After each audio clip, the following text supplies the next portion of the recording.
Well, joyous greetings again, my friends.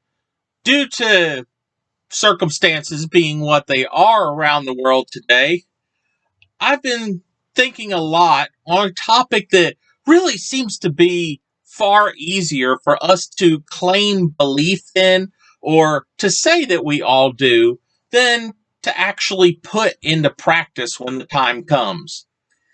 It is also one that can be quite difficult if you haven't really studied God's Word, because those people who are either of the world and living for it, or maybe others who haven't really invested the time and effort they needed to purge the world from their walk with Christ, can have a little bit of a tendency to throw it in your face, making you unsure, well, do I? Did I? Or am I just fooling myself? What might such a topic be, you might be thinking? Well, a simple one word answer: forgiveness.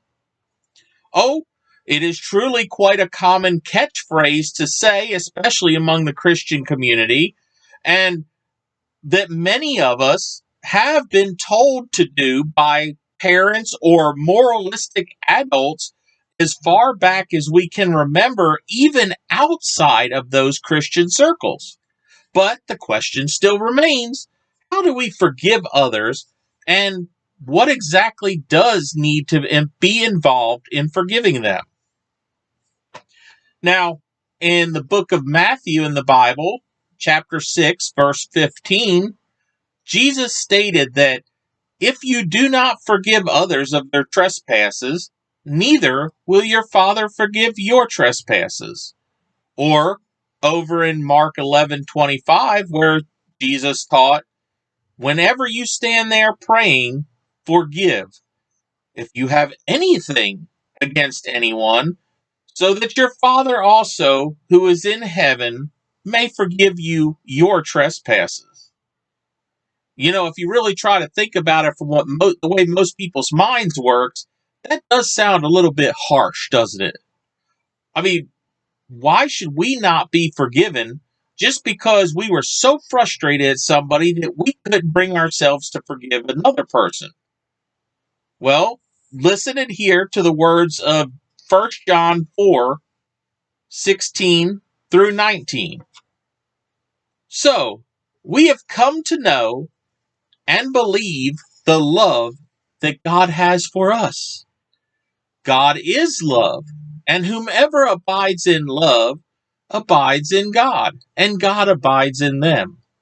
By this is love perfected with us, so that we may have confidence for the day of judgment, because as He is, also we are in the world. There is no fear in love, for perfect love casts out fear. For fear has to do with punishment, and whomever fears has not been perfected with love. We love because He first loved us. Now, you might say, well, okay, how does that fit in? I thought you started talking about forgiveness, but man, that was like a big time love passage. Well, that is true, yet also very true on both accounts. As I would question of anybody out there who is to say they are my Christian brethren, what made you worthy of being called a Christian? Was it your winning personality? Not likely. What about your kindnesses, all the nice things you did to people? No, don't think that was it either. Well, was it maybe your social position or the type of education or degree you got? Nah, absolutely not. Had nothing to do with that either. Oh, we could all quote the verse by heart, John 3:16. For God so loved the world that he gave his only begotten Son, that whosoever calleth upon him may not perish, but have everlasting life. Okay, great. We know that. Common verse to be said. But what does Jesus do that grants us that blessing. And before you start thinking of answers, let's say I don't want any of the typical, oh, died on the cross, was buried, resurrected, that type of commentary. I said does, not did, to get the ball started rolling for us 2,000 years ago. Yes, the shedding of Jesus' precious blood did start it. But what did it do for a bunch of ungrateful people that are as stubborn as mules and want what they want? Ah, there's a good one. And I included myself in that when I just gave that description because I was that way one day and in some ways still am. Check out Ephesians chapter 1, verse number 7. In Jesus, we have redemption through his blood for the forgiveness of our trespasses according to the riches of his grace. So right there. Did you catch that? The whole central facet, the whole center of being a Christian is to be forgiven. Oh, wait. And why did Jesus give us that wonderful forgiveness? Oh, duh. It's because we're each such 100% lovable, wonderful, and righteous folks all of the time that are just waiting on getting our little card that's our invite to heaven, right? No, not even close on that one, huh? See, the last part of that verse was of his grace. Grace means that it was unearned, unmerited, and undeserved by whoever it was who was receiving it. So then the whole core of our belief system, if we do indeed intend to claim the name of Christ before others, revolves around being graced by forgiveness. Here's Ephesians 2:8. For it is by grace that you have been saved by faith, not from yourselves. It is a gift of God. So then, honestly, if you think about it, if we claim that we believe someone like ourselves that has done things that we never should have had at some point in time in our past, and let's face it, most of us have some dark secrets that we would never tell anybody, is grateful, thankful, and saved from the fires of hell because of forgiveness we did not deserve. But then we turn around and state or say, mull upon in your mind, well, I'm not going to forgive so and so because, well, they don't deserve it. Then what we're actually saying when we do that is we do not honestly believe in the power of forgiveness or that someone should be forgiven when they do not deserve it, which in essence is denying the very power of the sacrifice of the blood of Christ that saved each and every one of us and then would make us be claiming his name in vain because we don't actually believe it can be done.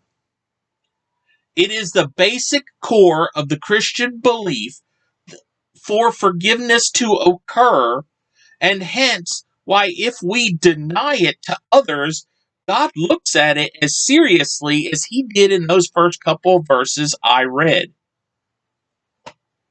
Well, yeah, but man, I hear what you're saying, but there are these people who try to take advantage of me because they like make me feel guilty when they're accusing me of not forgiving them because I won't blank. I stopped that sentence with a blank on a purpose. Or as many of you are hearing this, Well, for each one of you, there could be an entirely different thing in that blank. I don't know everything going on in everybody else's life and what somebody might make you be feeling bad about. And each of our situations are going to be different. Perhaps it was being pressured into giving money to someone who's never paid you back, and at the moment you really can't afford it unless they happen to get around to doing so. Perhaps it's because you're being guilted to not leave an abusive relationship. Perhaps maybe to not report a seriously or definitely wrong rule breach by a coworker or a fellow student. Whatever it happens to be, well, aren't you supposed to have forgiven me? Tends to get bandied about the most by those who are seeking some type of personal gain or trying to avoid the consequences of their actions. Whether or not you did forgive them, and this goes for whether it's an individual, a group, or some type of agency or organization, that resides solely in your heart and is best known by you and the Lord. Do you seek an opportunity to berate or decry the people who bothered you the most and bitterly to others you encounter? Do you secretly spend any time maybe wishing that karma would just come up along and bite them in the backside? Does thoughts of, what they did to you cause you to dwell darkly upon it, or maybe frustrate your attempts to relax a little bit or get some sleep?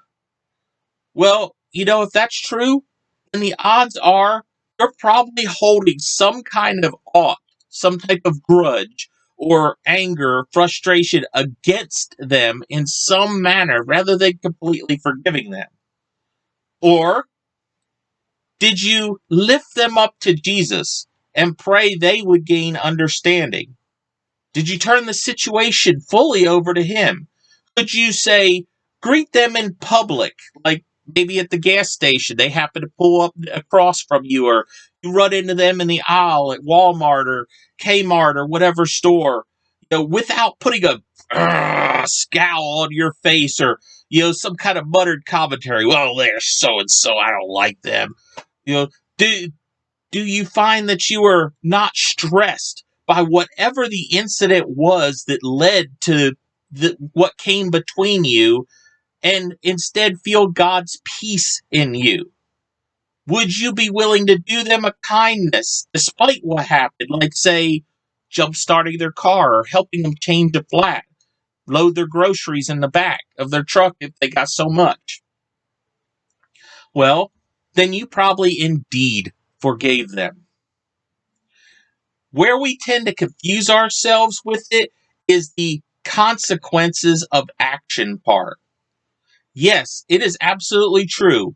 We are not to judgmentally punish others by our whims and our emotions. Those typically tend to lead us away from God's path, not closer to Him. However, I do wish to point out a few things to you. One, Jesus never ever called us to be stupid. Check out Matthew 10, verse 16. I am sending you out like sheep among the wolves. Therefore, be as wise as serpents and as innocent as doves. Jesus knew that the haters, and that's who the haters really are, not who you usually hear commonly called haters, would be all around us, trying to trip us up and to use and abuse us because, quite frankly, they don't like God. It's not really us they have something against. He wanted us to remain true and pure to the teachings that He shared, and yet use cunning wisdom to know when and where we needed to stay away from or part ways from some worldly influences. Doing so is not being unforgiving of those who are following the world. You have to put the Lord first. 2, we are specifically called not to partake in any form of evil. That's based right there. You can find that 1 Thessalonians 5, verse 22, or 1 Corinthians 15:33 also adds, be not deceived. Bad company corrupts good character. If the path that someone or something is embracing is completely wrong by the ways of the Lord, you are not unforgiving because you either A, separate from them, or B, you minimize your communication. You are abstaining from the negative influences on you, and say if it's because of an argument or something, you're putting either yourself or them back in a position where you're going to be tempted, even if it's them and not you, tempted to do something that's wrong. If, say, that type of separation becomes necessary, I would counsel you never forget them, but make sure you are praying for them to give them over to God. It could be likely hard to say, trust them if the bond of trust between you and them is broken, but just say their heart gets changed by God. The whole purpose we're trying to reach people. The pattern of their produced fruit will show, what they have changed into as a Christian themselves. And that's why we have to make sure we do forgive. Because if we can't forgive, so we cannot be sociable or friendly to them because we are letting the grudge or the frustration stay in the way, would we ever get to know God's miracle when that person's heart was changed?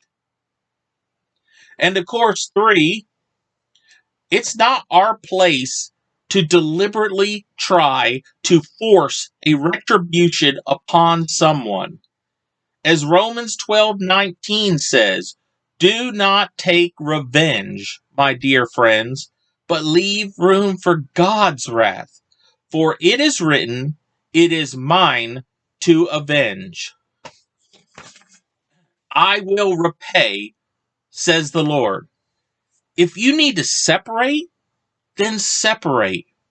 But do no negative behaviors to the other person in anger.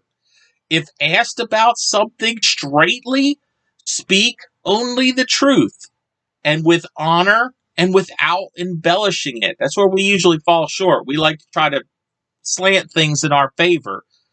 No embellishments, just tell only facts. God does forgive. But if you look through the history of the Bible, he has always been in the department that when we make bad choices, those choices have consequences.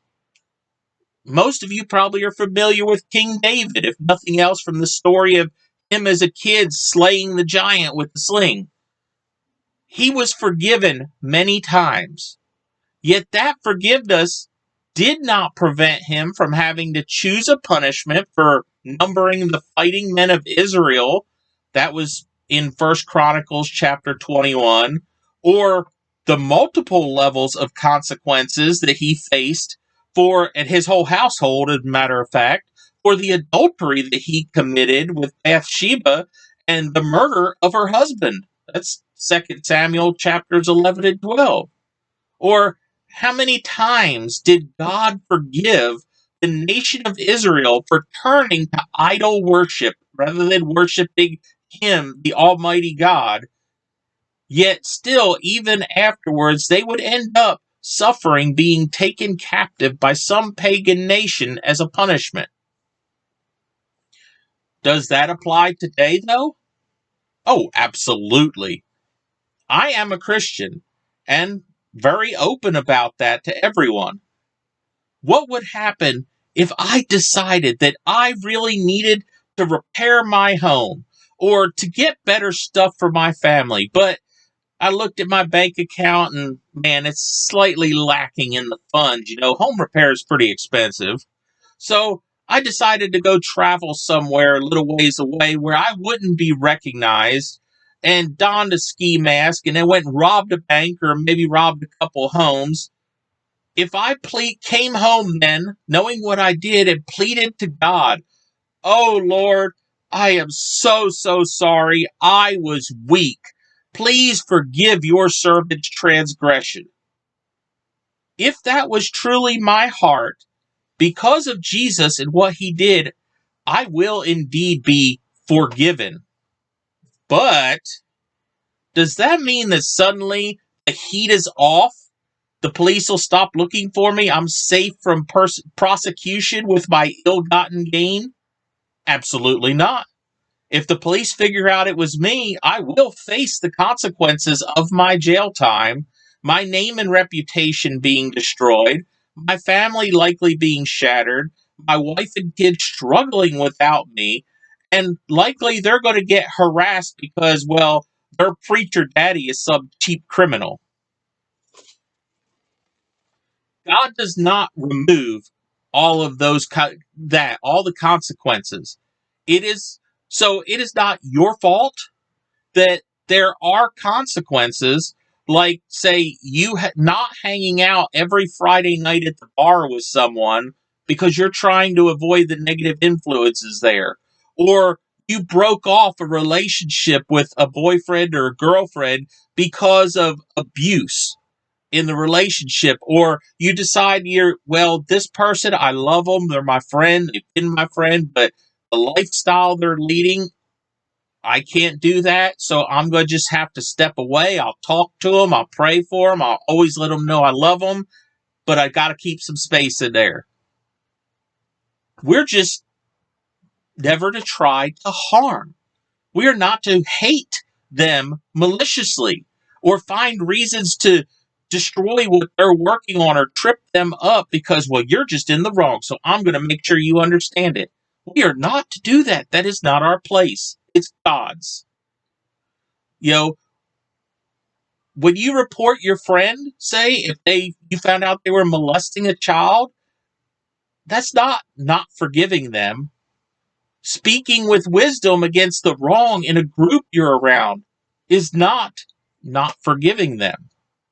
Not spending excessive time around someone who consistently speaks hate or speaks vulgarly to you or just all around is not forgiving. Forgiveness is a condition of the heart, and it will reflect in the actions and attitude that you display about or to any given person or situation. Does this mean, of course, that, say, we're all human, our initial response is going to be perfect? No, not even the strongest of us in our walk with Christ is above being human. And we still deal with emotions, and sometimes they can get the better of us. If you did do wrong in any given situation, then fess up. Admit it. Apologize to whoever or whatever it was and forgive them. Whether the apology that you gave to them was received or was greeted with even a more negative outpouring from them simply because they're hating the fact that you're being nice about it. Remember, ultimately, if we're going to claim the name of Christ, we are saying we are Christ's. And his whole purpose was forgiveness. We would never experience the joys that God has for us if it wasn't for Jesus. But that was his whole target audience the whole time he was here, and even today. If you will call it, that's the best modern term, a target audience. It was the sinners. Be it a person, a group, or an agency. Whether you know who they are whether you have a personal connection to them or not. Pray for those who wronged you. Hold on to no malice against them. Show them kindness when you're dealing with them. Forgiveness does not free them from the consequences that God will take care of, but it does free your heart and your spirit to live in love and to reflect the light of Jesus, even to those who want to embrace the darkness the most, to all others who are going to see you every day of your life. May you, each of you, become a blessing and a light unto the world at all times. God bless y'all.